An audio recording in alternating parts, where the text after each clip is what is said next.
Good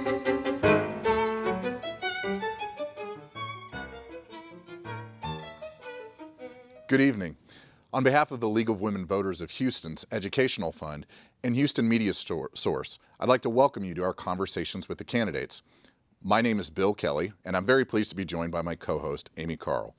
As a reminder, early voting begins on Monday, October the 24th, and runs through Friday, November the 4th. Be sure to visit vote411.org, our digital voter guide, for information about the candidates and who will be on your ballot. If viewers missed the conversations with the candidates for Harris County Department of Education trustee or Harris County attorney, both conversations are available on Houston Media Source's YouTube channel. On that same YouTube channel, viewers can also find our panel explaining the judicial races on the ballot. Today's conversation is with the two candidates for Harris County District Attorney. Amy will now introduce our first candidate. Governor Rick Perry appointed Devin Anderson Harris County Attorney in September of 2013 as the successor to her late husband, Mike Anderson. In November of 2014, Ms. Anderson was re-elected to her first term. Prior to serving as District Attorney, Ms. Anderson was a prosecutor for 12 years at the Harris County District Attorney's Office, served as a state district judge in the 177th Criminal District Court, and started her own law firm.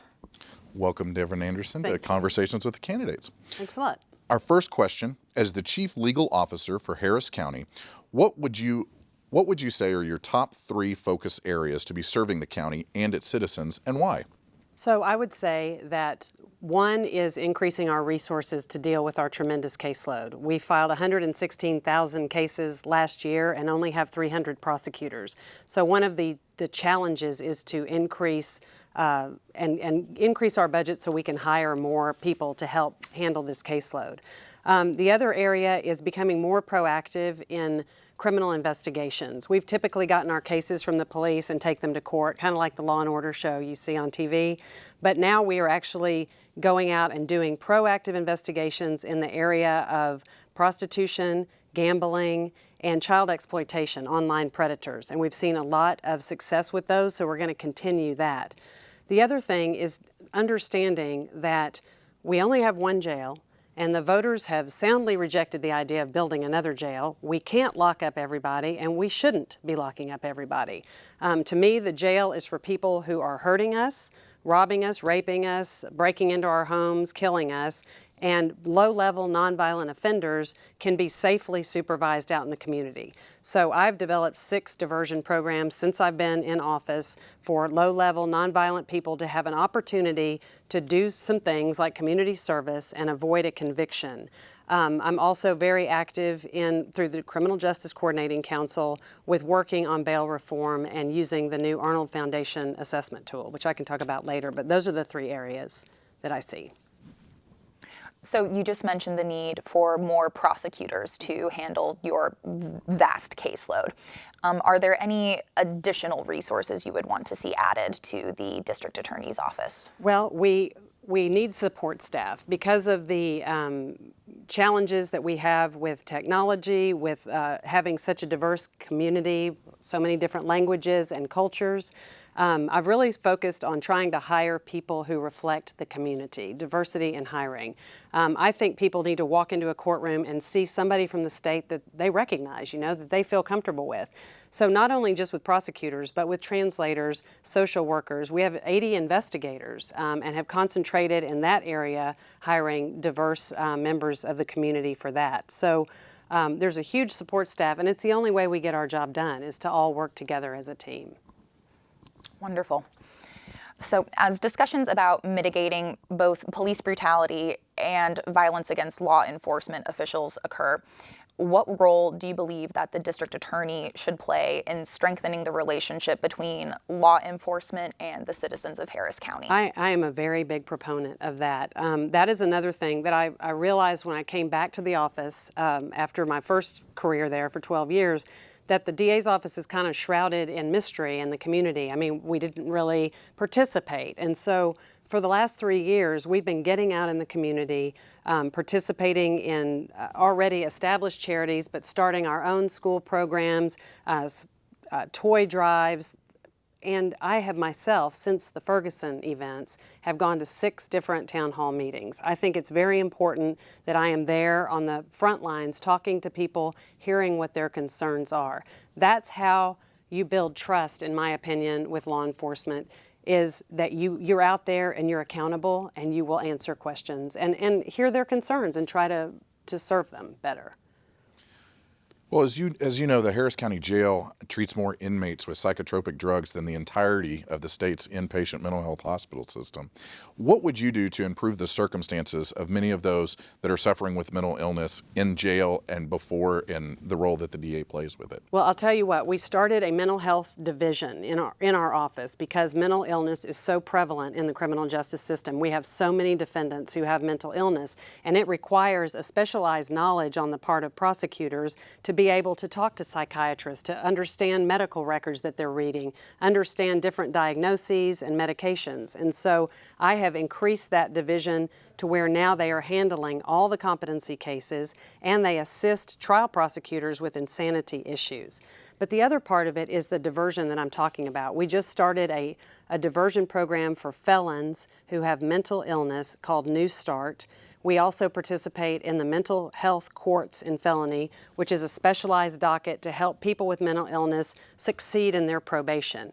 And then with the new processing center that's going to be opening in a couple of years, I hope it's sooner than that, but I think it's 2018, we want to be able to divert them very early on into treatment. We've actually done a site visit down to Miami-Dade. They have a really cutting-edge mental health diversion for low-level, nonviolent, mentally ill people to, instead of putting them through the system, getting them treatment and having a caseworker who can help them. So we are working towards that.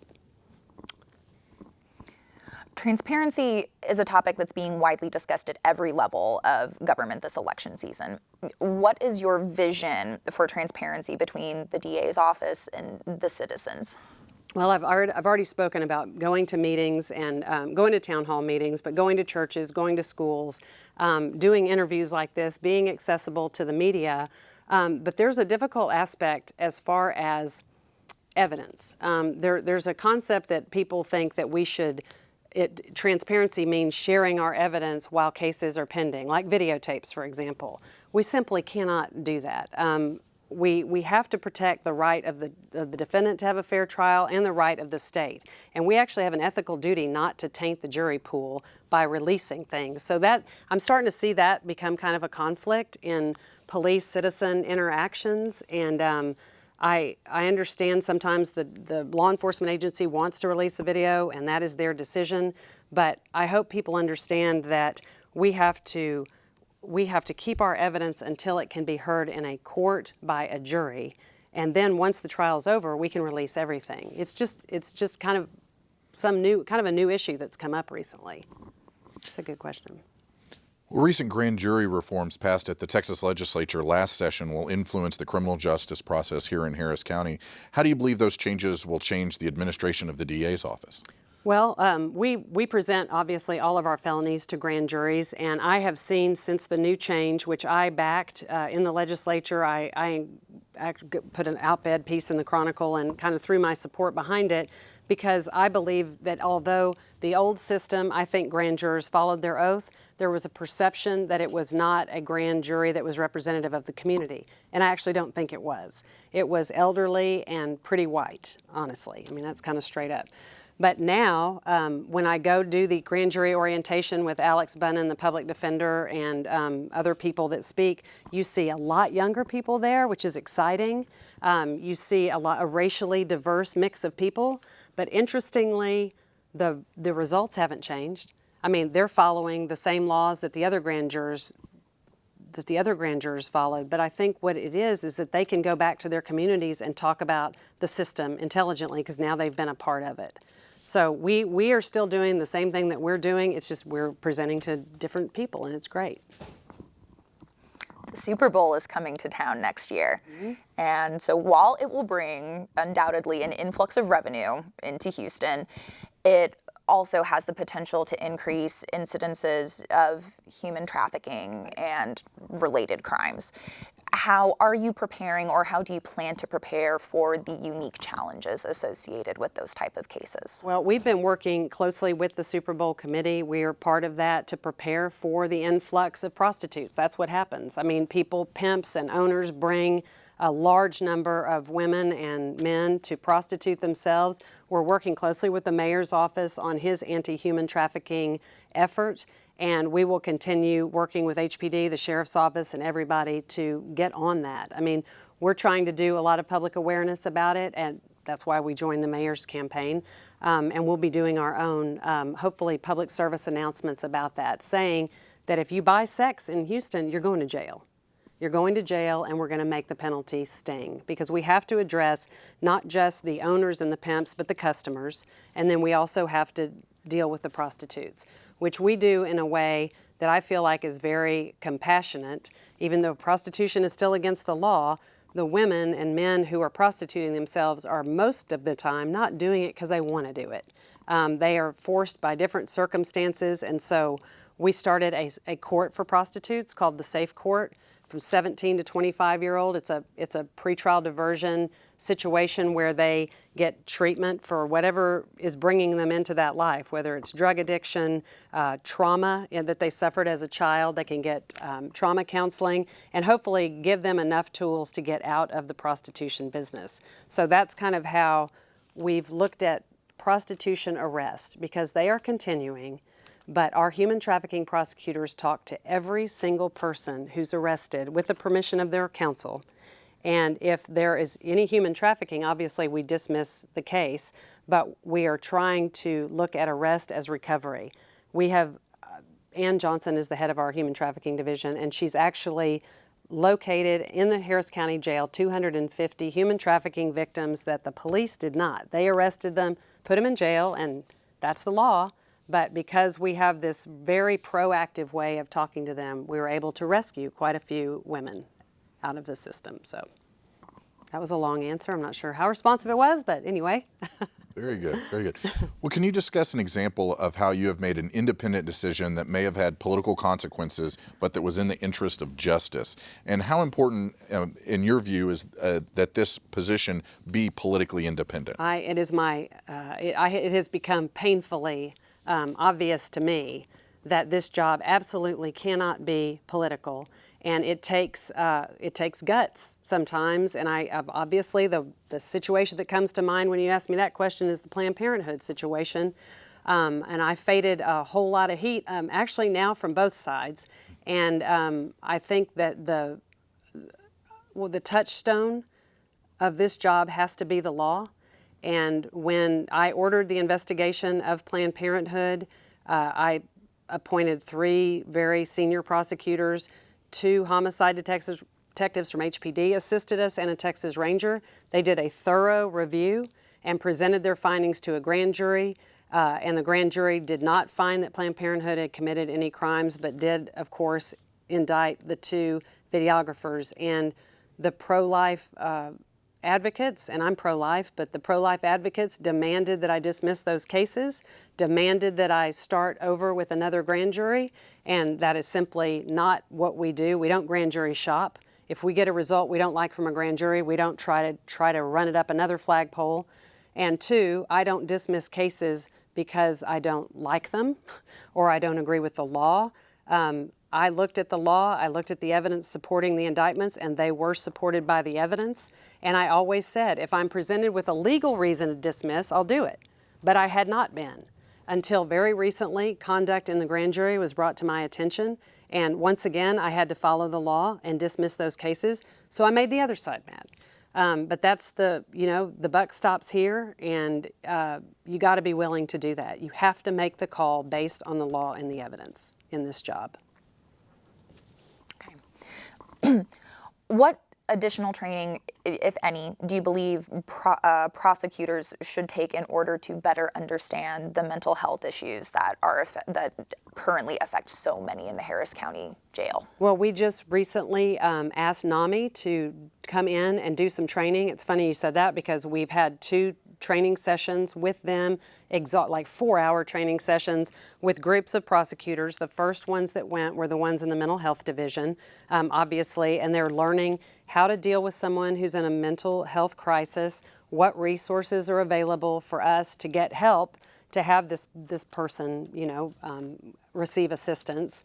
And then we had another group of prosecutors that also deal with these cases. So we're going to have 2 more training sessions. And another thing I think is important is the actual innocence training that we're undergoing right now too. I mean, I think that is an area that prosecutors have had no training in. How to avoid a wrongful conviction, implicit bias, issues like that. And so we started that today. I made it mandatory for all the prosecutors to go today and tomorrow. It's the second year we've done that. We had Anthony Graves come speak to us last year, and it's the first time he's ever talked to prosecutors. And I'll tell you what, to see the reaction of prosecutors and to see the tears, that it was very impactful. So we're going to keep doing that every year as well. And our last question that we have for you is, what is one thing that you admire about your opponent in this election? My opponent, let's see. I'm thinking, well, I guess her strength. She's a strong woman. That's what I'll say about that. There you go. Yeah. Well, as we do have some time left, we'd like to allow you to have a closing statement and anything that you think our viewers should know with regards to your position and why you think you should continue to be the DA here in Harris County. Well, I think the biggest reason is that I am a law-following prosecutor. I am not going to pick and choose which laws to prosecute. I don't feel like that is my role. The legislature makes the laws. I enforce them. There are obviously different ways to enforce them. I've started a very cutting-edge program for low-level marijuana cases that is actually a diversion program that's offered on the street by police officers. So the person accepting it doesn't go to jail, doesn't have to get a lawyer, doesn't go to court.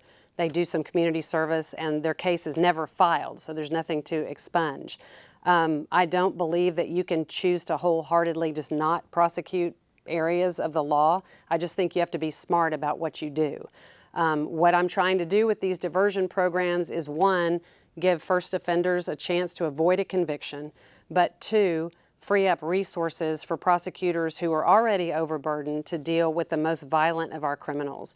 And we've had a lot of success doing that. And I'm going to continue to look for ways to divert offenders. The next area that I'm looking at is driving while license suspended, which in my opinion is almost a crime of poverty. Once you get your license suspended, it takes a whole lot of money to get out of that rut, and a lot of people just can't afford to do it. The other thing is community outreach, and I'm going to continue to do that. We have started a program called Make It Right, where if you have Class C warrants, you go to a church and you meet with a prosecutor, you find out what warrants you have, you watch a 30-minute video, and your case is dismissed there and the warrant's taken out of the system. We've done it. We started at Pastor Caldwell's church in Windsor Village. We've had one at Sagemont. We have one on October 22nd in Crosby, and one November 6th at DZ Cofield's church, and then one in January at Lakewood. And the purpose of it is, 1, we have a backlog of warrants, so it obviously helps the courts.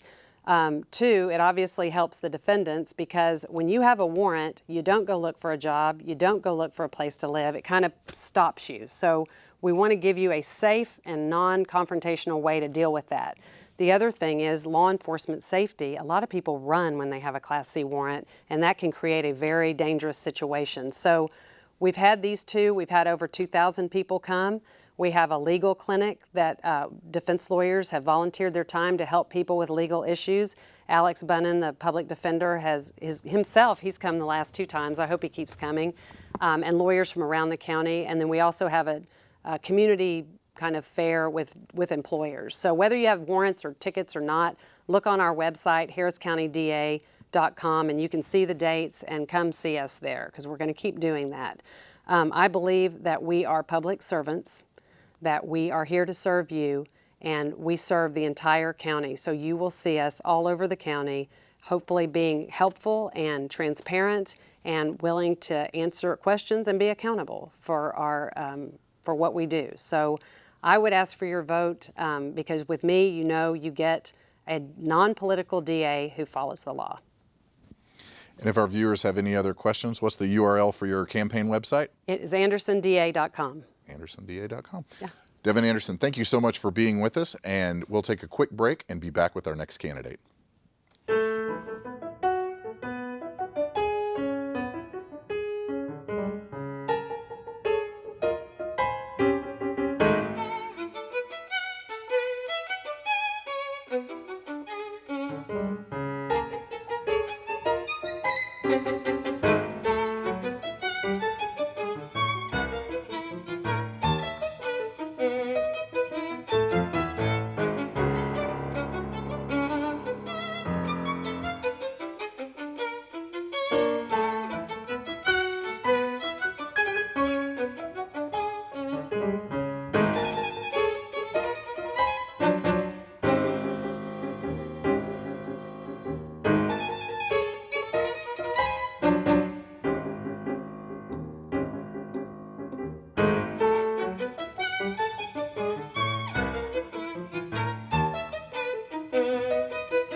Our conversations with the candidates continue now with the introduction for Kim Ogg. Amy? Kim Ogg is a native Houstonian, and she has been an attorney for 28 years.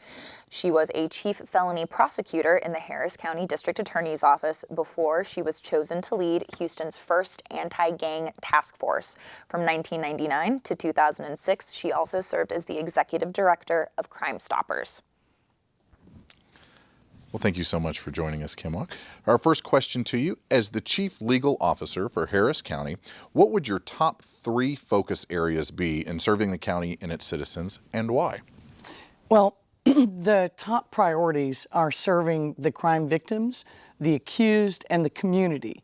And the job of the district attorney is to see that justice is done, and that means serving each of those equally. Now, what would my top priorities be upon taking office? They would be leading the charge to reform bail, changing our intake system so that we no longer accept small drug cases like marijuana. We divert them around the system and focus instead on violent crime. And third, I would get a hold of the scientific evidence in this county. We quickly need to establish some uniform collection and maintenance procedures so that we don't have the problem we've seen at Precinct 4. And with people's focus on scientific evidence and the importance of maintaining that objective matter that will determine the fate of so many people, we've got to have strong leadership from the DA in terms of how notifications when there are errors are made. And so I would immediately implement a system where we could notify the bar when there are problems with evidence so that no one is wrongfully convicted and their civil rights violated. Do you believe that the DA's office is sufficiently resourced? And if not, what additional resources would you work to add? I believe that the district attorney's office is sufficiently resourced. The budget is currently about $78 million. It's increased about 23% in the last 3 years. And I think that kind of increase is one that most private businesses would love to enjoy, but don't often get to. And I think with the volume of crime we've got in Harris County, we've got enough resources in place to investigate and prosecute, but they're aligned incorrectly. And the way elected officials show what's important to them is the way they spend their money and the way they affect public policy with the use of their budget, which is taxpayer money. So I think it'll be clear in my administration that our priority is safety, and that's why we'll put the money toward prosecution and investigation of violent and high-dollar property offenders, burglars, robbers, fraudsters. As discussions about mitigating both police brutality and violence against law enforcement officers occur at a national, state, and local level, what role do you believe the district attorney should play in strengthening the relationship between law enforcement and the citizens of Harris County? The district attorney is truly the guardian of justice in the system. The district attorney reviews all charges brought by police and actions of police when they are the subject themselves of an investigation. The public in America right now is frustrated with the lack of transparency by police departments and elected officials. And I think we've seen in police shooting states and cities where the videotapes, the objective data, is withheld from the public, they are angrier and tend to strike out more. This doesn't make it right in any sense of the word, but it is an avoidable, I think, to some degree, and predictable occurrence. So transparency in the investigation, independence in police shooting investigations, immediate transference of videotape evidence from body cams and dash cams to the district attorney, which then I think should be distributed or made available to the public after a very short time. That gives the officer time to respond and gives the victim's family time to see the video. So transparency, transparency, transparency, and independence in the investigation of crimes will build a trustworthier system that I hope will encourage, especially communities of color, to trust the system, to participate, and to not react in violent and unlawful ways. Next question. The Harris County Jail treats more people for behavioral health issues than the entirety of the state's inpatient mental health hospital system. What would you do as DA to improve the circumstances for those that are suffering from a mental illness?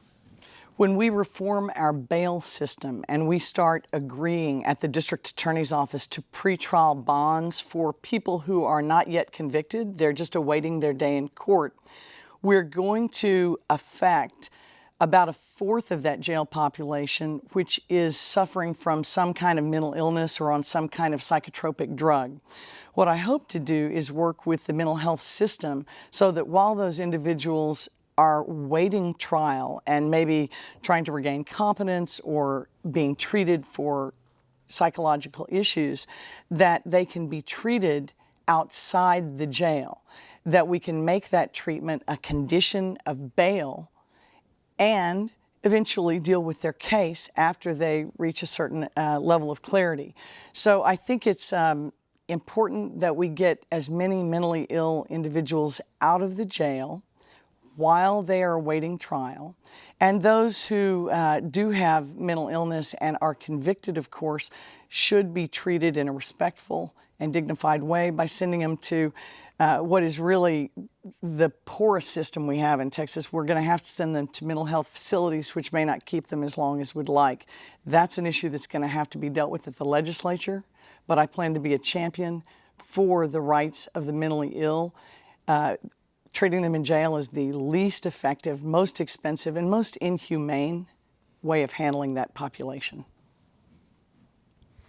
As you mentioned earlier, specifically with the issues relating to investigations of police shootings and police brutality, transparency, which is a topic that is being widely discussed at every level of government this election season. Beyond that specific issue, what is your vision for transparency between the DA's office and the citizens? Citizens are frustrated by what they feel is they're being stonewalled by government. They file, those who know how, open record requests. Many times government agencies kick that up to the Attorney General. In other words, they stonewall even further. I think it's going to be critical to the future of our city and county, our race relations, and the effectiveness of criminal justice to let the public know what we are doing at all times. Therefore, the collection of data, who we're prosecuting, how many we're prosecuting, what race they are, for what crimes, how much it costs, the basic information that if you were a CEO at a company, you would have to know, is really not being collected in a very 21st century fashion. District Attorney's Office still uses paper files. They don't have an electronic internal case management system, not an effective one. And those things must change, I think, if we're to move our District Attorney's Office from a governmental monolith into a 21st century law firm. By posting things on the internet and making things available on our own district attorney's website, I think we'll be able to inform people who may have been wrongfully convicted, who have problems with evidence in their case or might be entitled to an expunction. By posting information in a central location, it's very inexpensive. It cuts down on trying to find them. And I think these are the things that will improve community relations. When they believe the district attorney is putting information out there to help them and to achieve a fair and just result in our system in their individual case, that's going to go a long way toward rebuilding trust in communities that have felt historically oppressed and which have been historically oppressed. Well, recent grand jury reforms passed by the Texas legislature last session will influence the criminal justice process here in Harris County.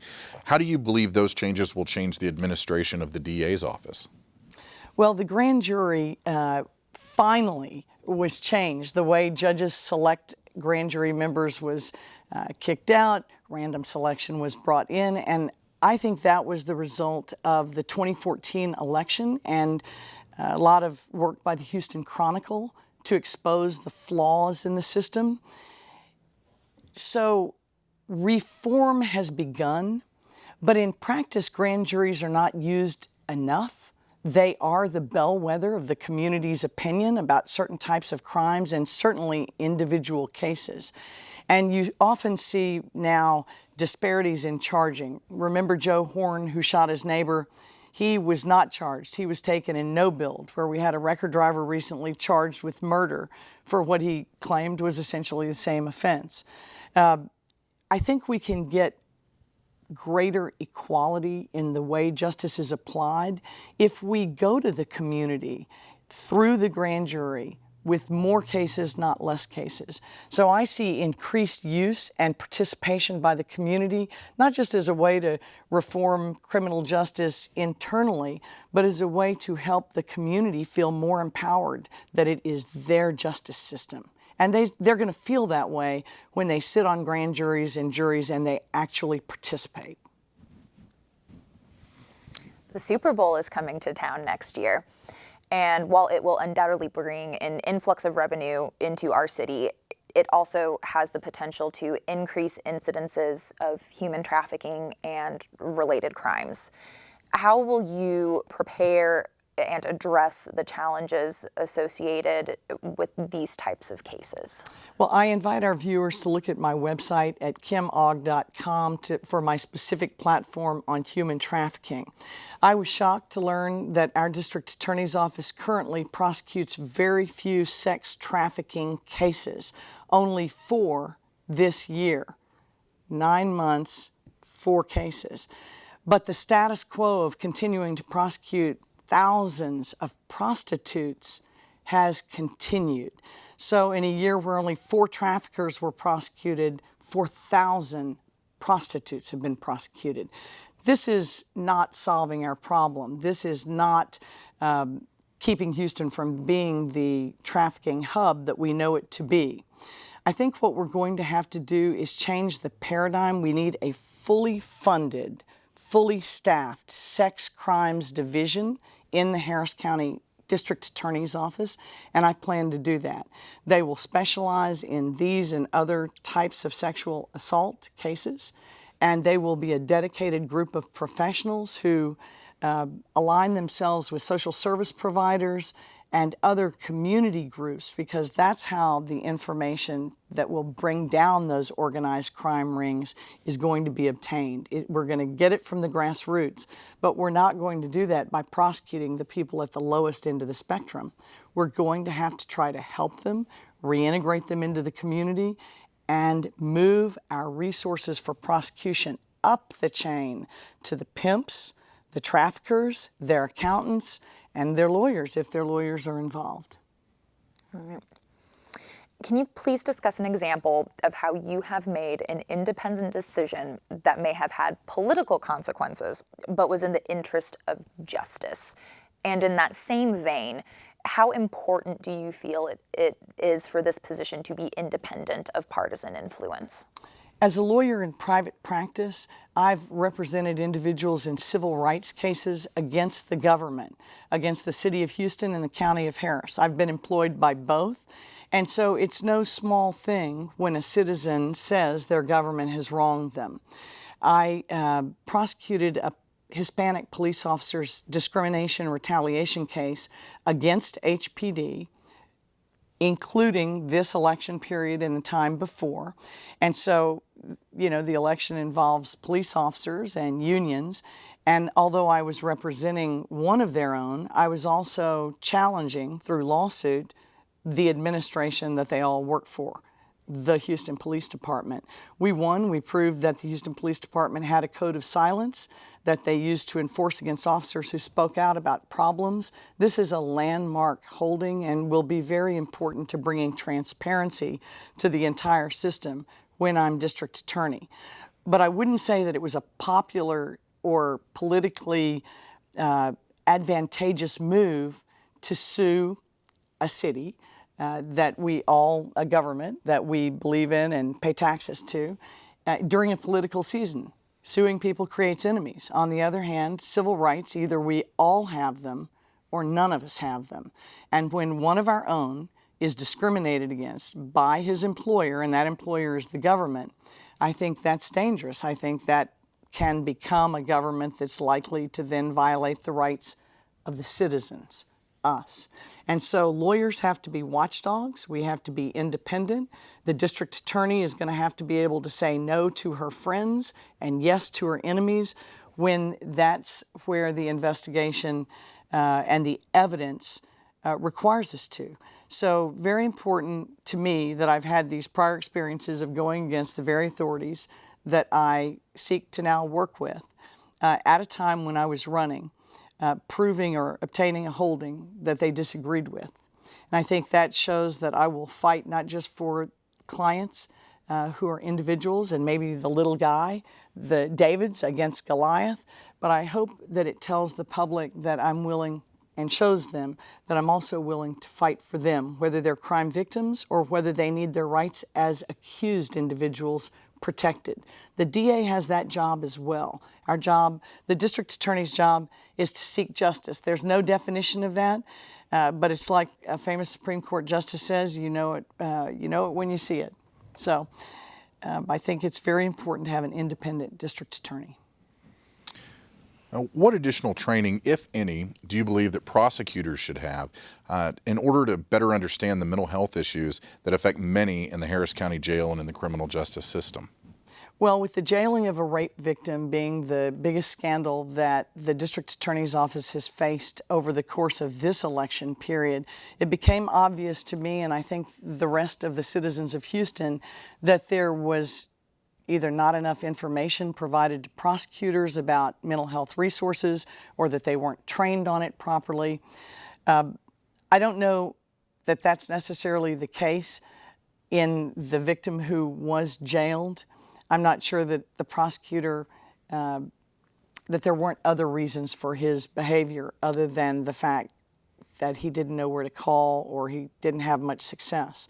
But I think what we need are professional relationships by the leaders of these organizations, mental health, the mental health and mental retardation organization here, the district attorney, and then all of the social service providers that provide for mental illness. When I was the anti-gang task force director, we had to do the same thing, find out who our prevention providers were, who the interveners were, and then introduce them to law enforcement who was handling suppression. It was a three-prong approach, very balanced. We're going to need that in mental health, and we're going to have to establish relationships and formal agreements for working together at the top. Although in the case of the victim who was jailed, I think a simple phone call from the district attorney to the head of that mental health facility to ask them to keep her longer until trial would have worked. I wish someone had done that. Our last question that we have for you is, what is one thing that you admire about your opponent in this race? Well, I admire Ms. Anderson's reforms that she has implemented. She has a marijuana program for first offenders, and they are treating certain crack users in a special drug court. I think those are good steps in the right direction. I just think we can do better. Instead of helping 2,000 marijuana offenders avoid conviction, I want to help 12,000 a year. Instead of sending a few crack cases a week to a special docket, I want to handle all the low-level crack cases in a deprioritized fashion and move those people out or around the jail.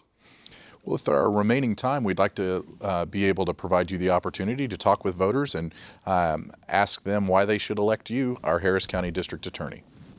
Well, thank you. In talking directly to the voters, I'm Kim Ogg. I seek to be your next Harris County District Attorney because I truly want to make our families safer here in Harris County. My experience as the leader of the 1st Anti-Gang Task Force, Crime Stoppers, having served as a prosecutor and a criminal defense lawyer, having fought for people's civil rights all the way to the Supreme Court, I believe I bring a well-rounded perspective to the job of District Attorney. I want to increase transparency and open the mechanisms and operations of the District Attorney's Office up for scrutiny by the public. We'll do that by implementing a state-of-the-art internal case management system and by producing case statistics and reports that will be available to the public so you can grade our paper on whether we're spending your money in the way that helps you be safer. As your next district attorney, I can promise you that I will do all in my power to set the example of leadership in terms of ethics and morality and how we deal with people's lives as prosecutors from the top down. I will provide notice when I learn of bad facts in a case or something that might show someone's innocence, as the Constitution and the Supreme Court requires me to do. I will not fail in that, nor allow our lawyers to fail in that.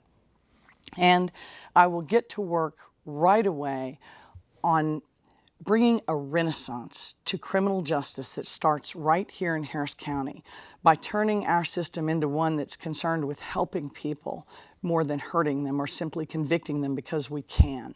I want to keep people in the workforce, and those who are too dangerous among us, those who steal from us, who murder us, who rob us, who rape us, are going to be our priority.